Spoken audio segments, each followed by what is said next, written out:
미술구술이라는 책입니다. 그릴기에 관해서 여러분에게 이야기하고 싶은 것이 있는데 이 책을 가지고 이야기하는 것이 좋겠다 싶어서 보여드리려고 합니다. 같이 읽어보도록 하려고 합니다. 이렇게 보니까 미술은 시각적 기호들을 관계에 맺어주는 일이다. 구술은 입으로 말하기다 라고 되어 있는데 여러분 여기서 무엇을 읽을 수 있나요? 왼쪽은 미술을 이야기하고 오른쪽은 구술을 이야기하네? 이렇게 읽었어요. 어쨌든 왼쪽을 통해서는 미술, 오른쪽에서는 구술 이야기인데요. 미술은 시각으로 말하고 구술은 말하는 그 소리를 만들어내는 방법 등을 이렇게 설명하고 있네요. 구술에 대해서 글로 얘기하고 있고 미술에 대해서 글로 이야기하고 있습니다. 갑자기 당황하셨죠? 그랬더니 기호하는 보이지 않는 것을 연결하는 일이다 라고 되어 있어요. 어떤 생각이 드나요? 여기서 뭔가 막혔다면 여러분은 이제 이것을 이해하기 위해서 여러분 시야에 들어온 왼쪽에는 사선 또는 슬래시가 있고 오른쪽은 기호화라고 하는 게 있습니다. 그렇다면 구술을 통해서 여러분이 미술이라고 하는 시각화된 것을 보겠죠. 그래서 이거를 기호라고 만들어야 되겠구나. 그러면 이건 기호인데 왜 하필이면 이런 사선을 그었을까? 라는 거죠. 보이지 않는 것을 연결하는 것이 기호화인데 그 말을 이런 식으로 미술은 말한다. 이렇게 볼 수 있겠죠. 거기다가 사선이니까 선은 연결할 때 쓰잖아요. 그러면 이것도 역시 여기와 여기가 보이지 않는 것인가? 그런데 여기 뭔가 보여주지 않았잖아요. 그죠? 그러니까 제 생각에는 여기서 말하는 보이지 않는 것이 여기는 어디에 해당되느냐? 지금 여기와 여기가 아니라 우리 눈에 보인 이 시각적 자극, 즉 이 사선이라는 것이 무엇인가와 연결되어 있는 것이다. 눈에 보이지 않는. 왜냐하면 이것은 눈에 보이는 거니까요. 그래서 다만 이 사선과 무엇이 연결되어 있는 게 아니라 연결이니까요. 보이지 않는 무엇을 또 다른 보이지 않는 무언가와 연결했을 수도 있죠. 자, 여러 가지 생각들을 할 수가 있습니다. 또 나오네요. 또 나왔는데 사실은 이전까지 흘러왔던 걸 본다면 저는 그러니까 동일한 이야기가 아니라고 생각합니다. 그러니까 이 말을 이것 없이 이렇게 얘기한 거죠. 무슨 말인지 아시겠어요? 이렇게 딱 제시됐을 때 사람들은 당황할 수 있죠. 그 전에 참고할 거라고는 미술은 시각으로 말한다 하는 거 쭉 이런 식이라는 거죠. 물론 이거는 금지라든가 아니야라든가 이런 것들도 얘기할 수 있죠. 어떤 것으로 해석되든 간에 이걸 가지고서 뭔가를 자기가 말하려고 한다라는 거죠. 그러니까 이것과 이것을 이렇게 참고해서 보는 것도 있지만 이전에 나왔던 걸 통해서 이걸 보는 거죠. 자, 글을 읽을 때 우리가 이전에 나왔던 것 또는 함께 있는 것들을 통해서 같이 보면서 얘기하는 걸 뭐라고 합니까? 이걸 맥락이라고 이야기를 하죠. 그러니까 글 읽기에서도 되게 맥락이 중요해요. 그리고 이거 같은 경우는 그럼 뭡니까? 나왔던 것들이 반복이 됐지만 약간의 변주가 있는 거예요. 변화한 게 있거나 뭔가 달라지거나 그런 게 있게 마련이에요. 이것은 기호화라는 게 뭔데 여기에 이제 한번 초점을 보라는 거죠. 또 다시 나왔습니다. 우리가 아마도 이 책을 만든 사람은 우리가 이것을 볼 때 구술이 달라짐에 따라서 우리가 이것을 보는 것도 달라진다. 구술에서는 아까 소리를 내는 거지만 그 소리가 기호인 거죠. 음성 기호인 겁니다. 우리가 기호하면 항상 시각적으로 생각할 수 있지만 예를 들어서 스포츠에서 심판이 휘슬을 불 때 그건 뭡니까? 어떤 판정을 내리고 그 판정을 주시하라는 것, 그리고 한편으로는 플레이가 정지된다는 그런 여러 가지 의미가 있죠. 그게 바로 기호예요. 기호화한 거죠. 그것처럼 그 기호를 얘기했는데 그 기호가 그래서 무엇을 연결하는 거냐? 이렇게 연결한다는 걸 보여주는 거죠. 그렇다면 여러분들은 이것을 볼 때, 이 기호를 읽을 때 아까 읽었던 것과는 좀 다르게 읽어질 거예요. 그러니까 아까 제가 다르다라고 얘기했는데 그것은 여러분이 이해하는 게, 파악하는 게 달라지고 지금 여기 요 페이지와 오른쪽 페이지 그리고 요 페이지에 대해서 이야기한, 즉 여기 15페이지부터 17페이지까지 있었던 부분들이 이 하나의 그림으로 얘기를 하는 거죠. 즉 3페이지가 반복됐지만 여기서부터 이 16페이지, 14페이지부터 16페이지, 18페이지까지 그 정도 범위를 여기서는 계속 말로 해주고 있는 거죠. 그러니까 어떻게 보면은 페이지를 넘길 때마다 이것은 달라지지만 이거는 여기서부터 출발해서 여기까지의 의미를 다 담고 있다고 말을 할 수도 있습니다. 자, 그렇다면 우리가 일반적인 글을 읽을 때 그 글이 가지고 있는 어떤 표현 또는 단어를 봤을 때 그냥 한 장에 한 의미가 아니라 여러 층위, 여러 레이어가 겹치고 그 위에 어떤 의미를 부여하고 또 부여하고 또는 해석한 그런 다층적인 의미를 발견할 수 있는 게 필요합니다. 자, 그래서 지금 무엇과 무엇을 연결해 주죠. 이렇게 연결을 했지만 보면 또 이렇게도 이렇게도 연결할 수가 있어요. 그러니까 이것과의 관계도 또 여러분에게 보일 수 있죠. 그렇게 여러 가지를 말할 수가 있어요. 자, 또 한 번 당황스러울 수 있는 부분이 나왔습니다. 아니, 구술인데 여기 이렇게 나왔어요. 기호죠. 이거는 구술로 말하는 게 아니잖아. 여긴 그렇고요. 어떻게 읽으실 겁니까? 읽는다는 것도 본인이 해석을 하는 거니까 제가 말하는 것을 받아들이시면 안 됩니다. 저런 식으로 읽을 수 있겠구나 인 거죠.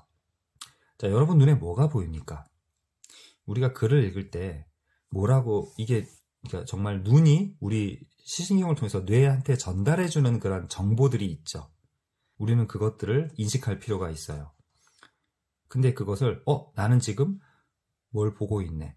검은색 바탕과 흰 거를 보고 있네죠. 맥락을 생각하면 이 색깔이 바뀌었다. 역전이 됐다. 아까는 이게 검은색이었고 이 바탕이 밝은 거였죠. 그러니까 흰 건 종이요, 검은 거는 글자다. 뭐 이런 식인 거죠. 그럼 생각해보면 어떻습니까?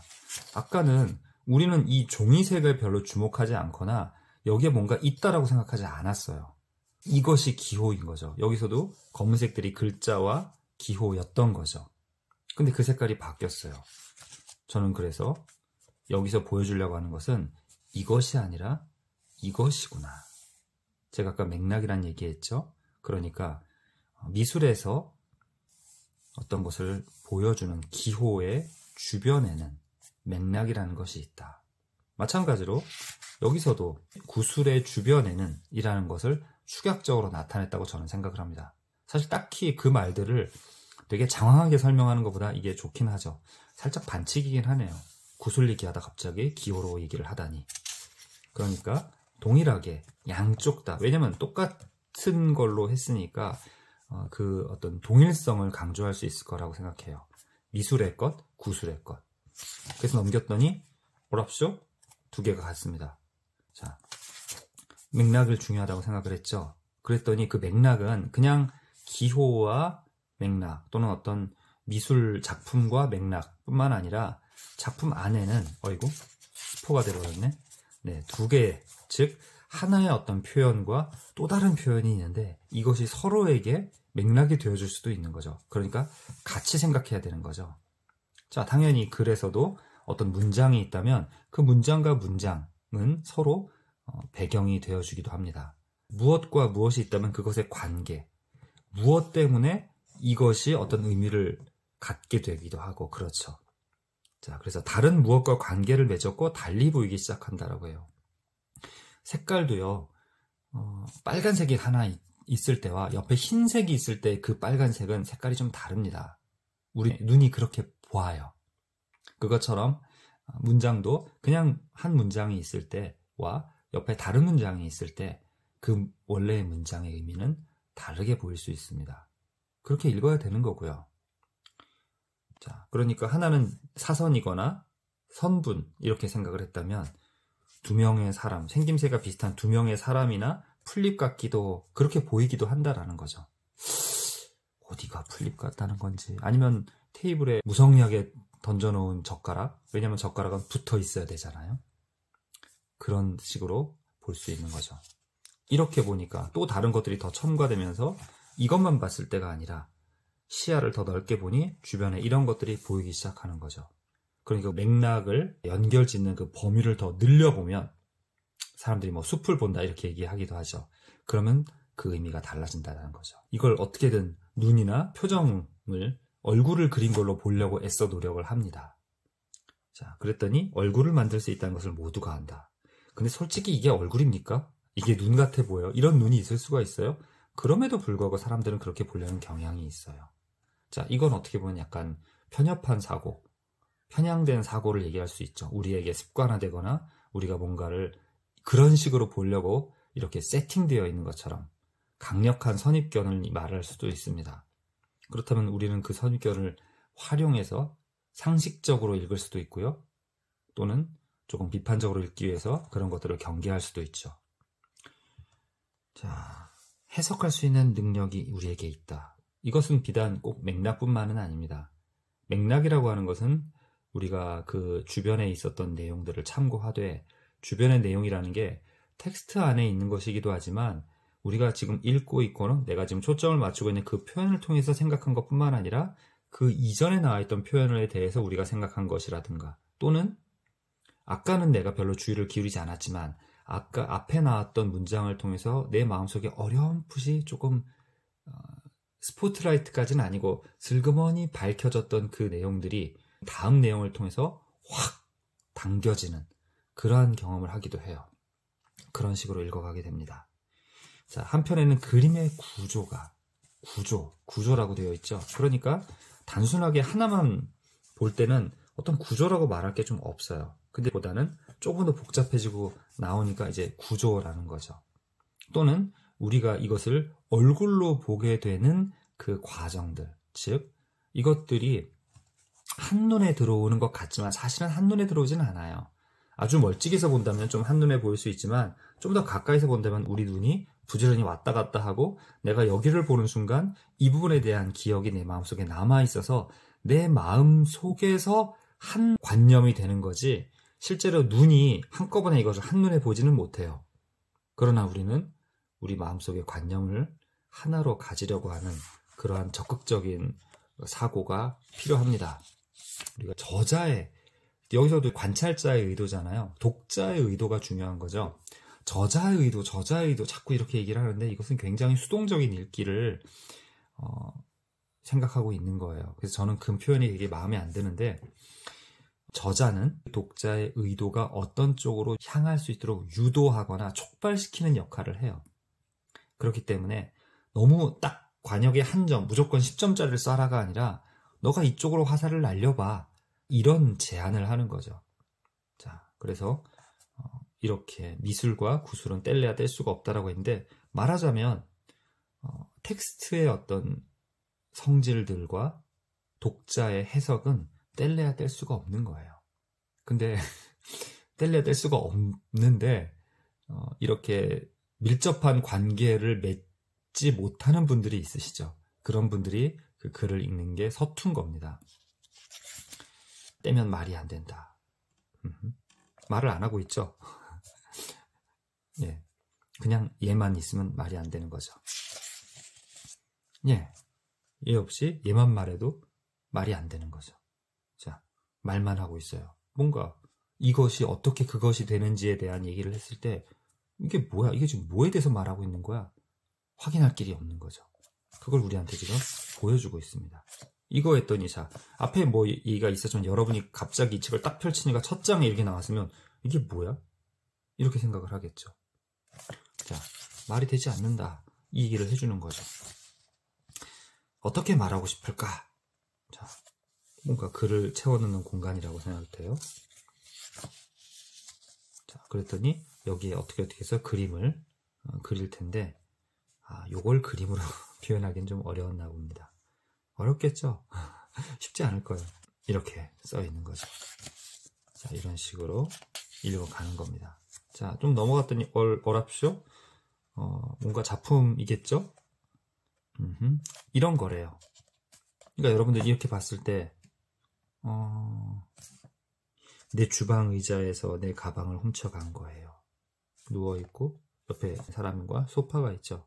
뭔가 머리에 뭘 연결한 것 같은데요. 약간 최면이라든가 정신분석 뭐 이런 걸 하는 거 아닌가 하고 저는 생각을 합니다. 호주인을 긁어요. 긁는다는 게 뭘까요? 글쎄요, 모르겠습니다. 자, 어쨌든 목이라고 구술을 해줘요. 아, 그러니까 제목을 보는 건 마치 컨닝하는 것 같은, 살짝 나의 무식을 드러내는 것 같았는데 일종의 구술이라면 부담없이 제목과 소재와 작가에 대해서 봐주는 게 문제가 없는 거겠네요.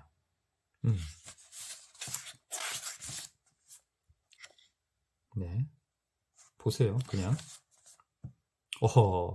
그렇죠. 눕방을 연결지어서 떠올릴 수 있죠. 그런 건 자유죠. 티낸다. 예술작품을 보는데 예능을 생각한다? 뭐 그럴 수도 있죠. 자, 개인적인 떠올림. 좋습니다. 좋은 거예요. 그렇게 읽는 겁니다. 그러니까 아까는 기호로 표시된 그것들 간의 관계, 이를 얘기했지만 그것만 얘기한 건 아니죠. 근데 그것 쪽으로 초점을 맞춘 듯이 저는 읽었는데 제가 그때 배경지식 이런 얘기를 했죠. 그렇죠.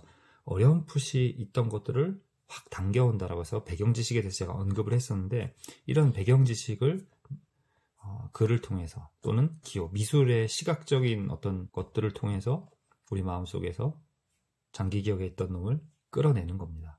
자, 그게 바로 개인적인 떠올림인 거예요. 어떤 말은 들리고 어떤 말은 들리지 않는다. 우리가 갖고 있는 모든 연결된 또는 연결 지을 만한 것들을 다 떠올리진 않아요. 그러니까 봤을 때 우리가 다 떠올리는 건 아니죠. 지금 이 책을 읽고 있잖아요. 제가 제 나름대로 읽고 있는 거죠. 그래서 한번 이러한 예시를 지금까지 해왔는데 내가 무슨 생각을 해야 될까? 어떤 쪽으로 한번 생각을 질러볼까? 여기에 대한 힌트가 되었으면 합니다. 그래서 그렇게 출발해보고 오랫동안 내가 뭔가 작품을 이해하고 즐기는 것 같은 그런 인상을 주려고 하는 의도적인 가식적인 행위가 아니라 정말 열심히 들여다봐서 그러니까 스스로 그냥 뭔가 생각이 들 때까지 한번 오랫동안 들여다보세요. 마찬가지로 글 역시 그렇습니다. 깊이 생각해보고 이런저런 생각을 해보고 내가 어떤 방향으로 어떤 방식으로 생각을 한번 이어나가거나 그 생각을 꺼내도록 한번 노력을 해보면 뭔가 해석이 더 되어지는지 그런 노력을 다방면으로 했으면 좋겠습니다. 그리고 이 책을 만약에 보셨다면 제가 살짝 언급한 적이 있었는데 개소리에 관하여 라는 책을 읽어보시기 바랍니다. 단어에 관한 개소리라고 하는 단어에 대해서 깊게 들어갔는데 이 책을 읽고 나서 그것을 본다면 여러분은 앞으로 단어에 대해서 아주 깊이 생각할 수 있게 될 겁니다. 자, 어쨌든 이 미술구술이라는 책을 통해서 글 읽기에 관해서 한번 생각을 나눠봤습니다.